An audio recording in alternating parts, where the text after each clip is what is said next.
Morning, guys. Just got back from getting a haircut. So what I've done yesterday was mainly take the bumper off, take the headlight out. Now I'm taking the T-bracket off, so I can take the radiator off. And then I'm gonna see if I let the AC out, and then start taking the air box out, disconnecting the battery. But yeah, we're committing, guys. We're committing little by little.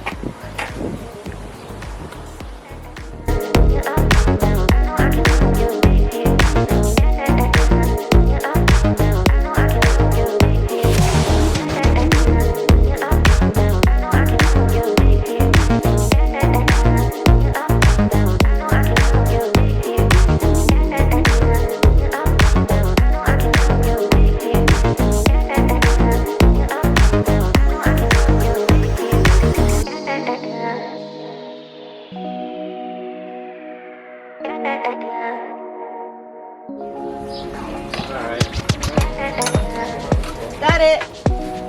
Yep, there you go. See, now remember how you took it off? Opposite way of putting it back on.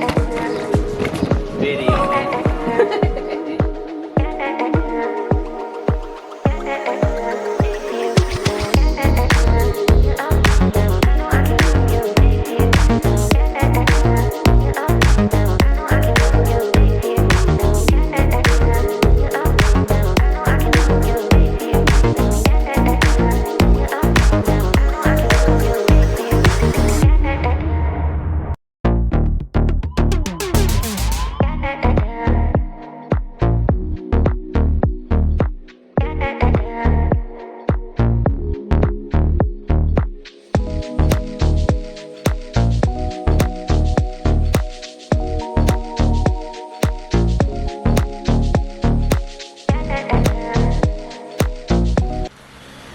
Alright, guys, so took the engine out yesterday, and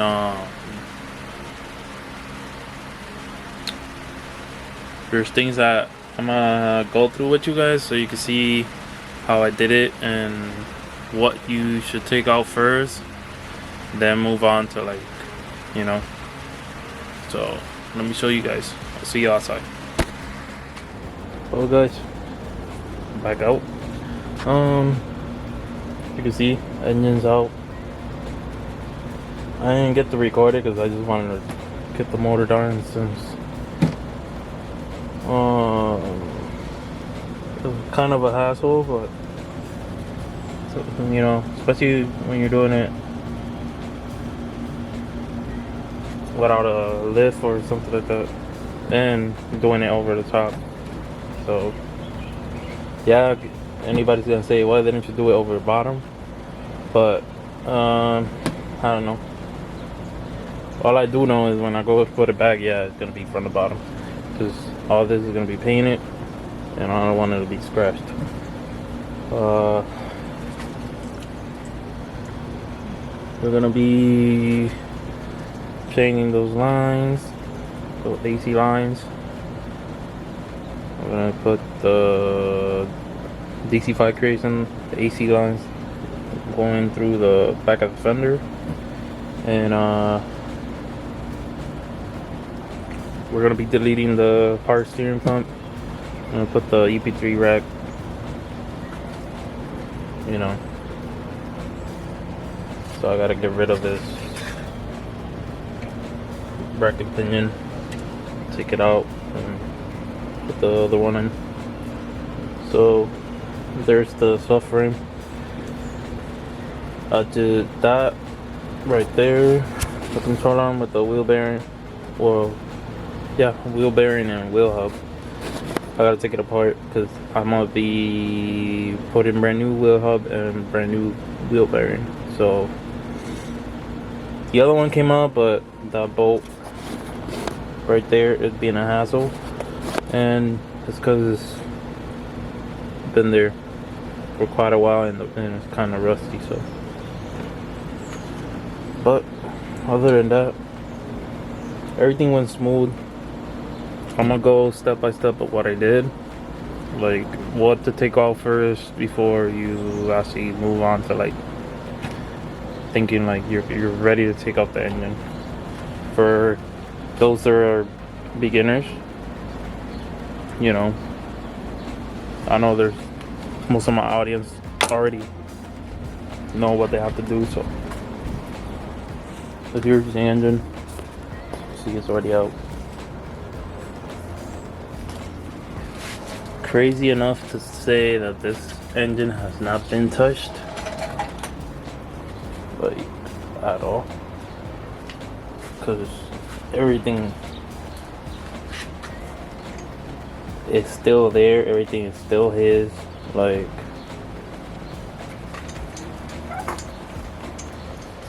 you can see right here, the starter is even OEM, which is crazy how this car turns on, and the AC compressor still OEM. This tells you how this car has not been molested or like messed with. So from what I'm seeing, there's no leaks, everything's dry. So even though I'm gonna still reseal everything, I'm gonna be taking the timing chain cover so I can reseal it again, even though it's not leaking. But you know, I want to go the extra mile. Better now than later, you know. That way I get it over with. So half shaft's a little beat up, but like the cover, but it's okay. Other than that, this engine I can say is a healthy one. Probably the miles that are on it are probably highway miles, who knows, because this car was owned, last owner was the older lady. She didn't seem like she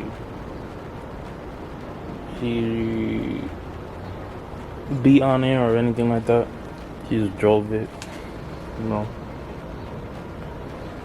Oil was good still when I took it out. Transmission was good. Yeah. The only thing that, when I bought the car, I had to change the alternator because it locked up. So it's once it locked up, it broke the belt. So I just went and bought a new alternator and changed it. That's why it has an alternator right now. So, but we're gonna refresh. I'm gonna refresh, paint this. Gonna get a valve cover from D-Mossy. It's just like a wrinkle, I don't know how to say it, like a wrinkle magenta color. So we'll go with the combination that I want to do, but the fuel rail and all that stuff, you know. So yeah, but when you go to, so let me go back to what I was gonna say. So when you guys go to take this engine out, for the beginners, alright, beginner people. So let me push this one over there. The first thing you guys are gonna do is drain everything. So like coolant, transmission fluid, oil, engine oil,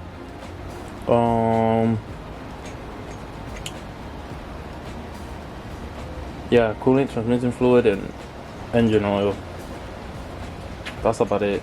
So make sure you do that first before like removing anything, like at all. Then after that, what you want to do is start removing the airbox start removing all of the radiator. What else? Little by little, start removing the radiator hoses. Even though I left the upper one, but I removed the bottom one. That's why that bucket is there.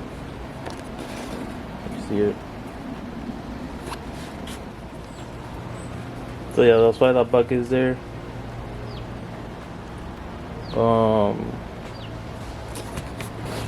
Other thing, once you remove all that, you could remove. You gotta start removing the wiring harness from the engine harness.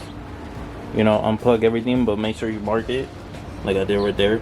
So each mark has a mark on the engine harness, like 3 and 3, 2 and 2. That way you, when you go to put it back, you know which one is the connector.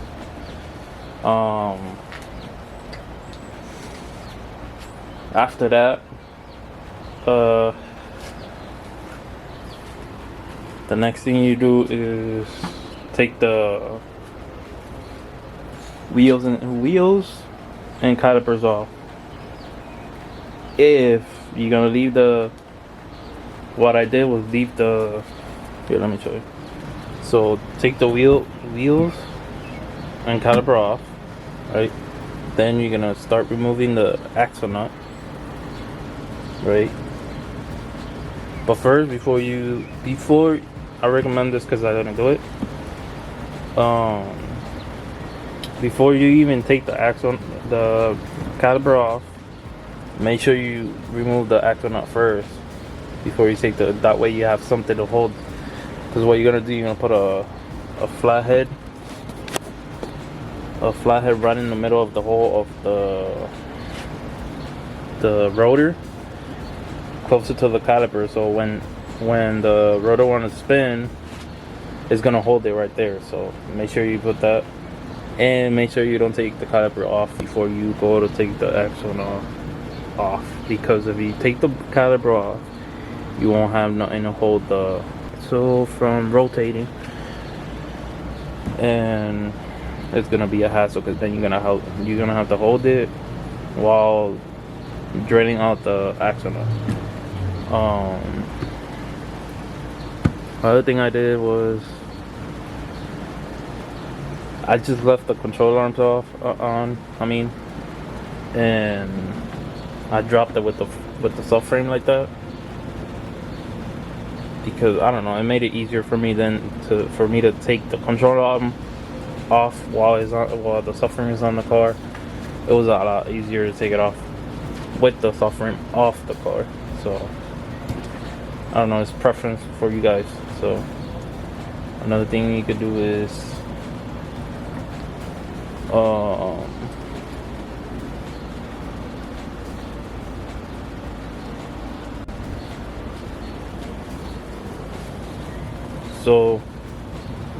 so before getting ready to take the engine off, I'm trying to like explain it in a way for you guys to understand it. So before taking the engine harness off, make sure that the front mount and the back mount are loose, because I ran into the problem that I forgot to loosen 2 bolts from that big bracket that goes on the back right there. And me and my dad were trying to figure out why I was holding the freaking engine down.